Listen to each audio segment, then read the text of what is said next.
In November 2005, Babagai won a landmark victory by persuading the government of Pakistan to pay for and construct the very first natural cremation ground in the Islamic world. And again in Greece in March 2006, years of political lobbying finally persuaded the Greek parliament to legalize cremation.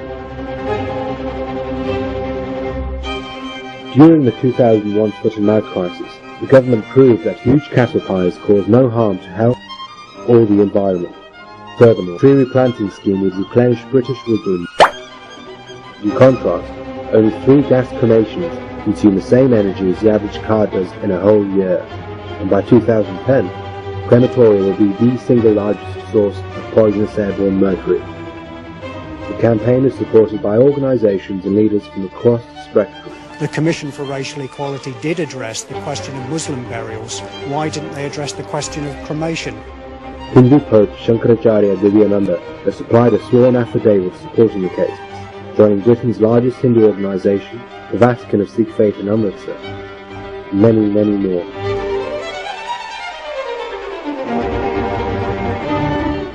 They too call for designated rural sites where natural cremation can occur privately, safely, and without disturbance to the general public, thus providing a fair, safe, and responsible option for all those who cherish faith, freedom, and choice.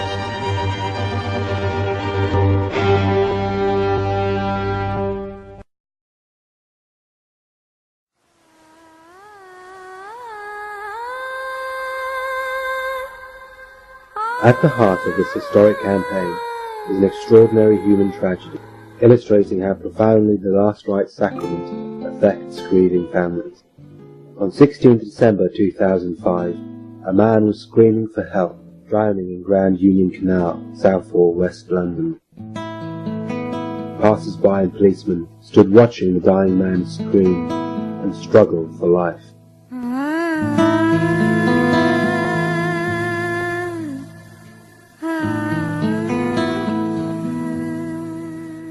Witnesses fled the scene, leaving the dead man with his last few possessions and a damaged mobile phone. First weeks, then months passed, but no one came forward to claim the body. And then, in March 2006, came a breakthrough. A number was recovered from the damaged phone, and when dialed, it was answered by Babagai.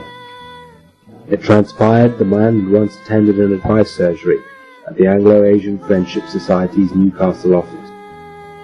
Attendance records identified him as Raj Bal Mehra, a Sikh and the only son of the late Amarjit Singh.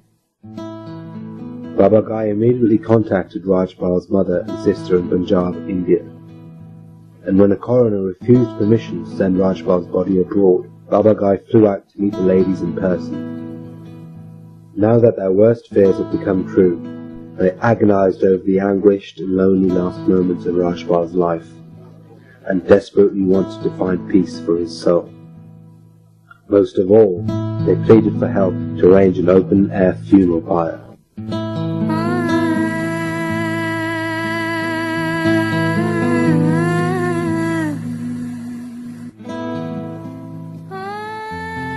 Babagai agreed, and in July 2006, personally lit Rajpal's pyre on private farmland. Northumberland police publicly consented to the funeral. Legal in what they proposed to do, and the funeral pyre will be going ahead. But later succumbed to pressure from certain self-appointed community leaders.